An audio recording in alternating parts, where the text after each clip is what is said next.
Greetings in the precious name of Jesus. Welcome to the Dew Drops of God's Word. Let us begin our day with God's blessings for us today. From the Gospel according to St. John, chapter 9, verse 25. He then answered, "Whether he is a sinner, I do not know. One thing I do know, that though I was blind, now I see." The man born blind did not know everything about Jesus, but he did know how Jesus had touched his life. Jesus touched his life so much that once blind man was not afraid to declare what he received from Jesus. At that moment, Pharisees could not argue against what Jesus did in this man's life. We may learn from this blind man two things.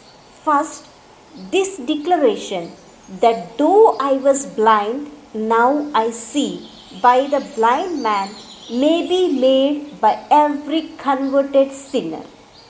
We may not be able to tell how His grace converted us.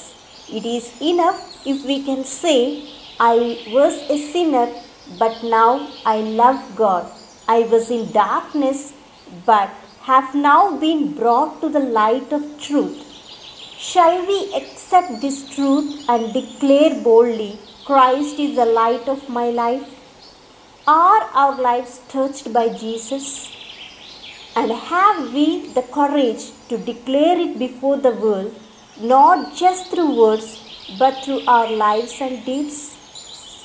Second, we should not be ashamed to bear witness to the fact that we are given the grace to see by the Son of God. Nothing should prevent us from accepting the truth.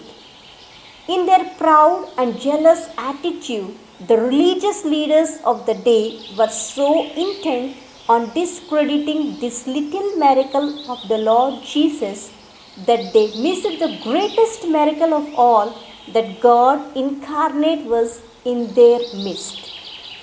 He had the power to heal their every hurt and forgive their every sin.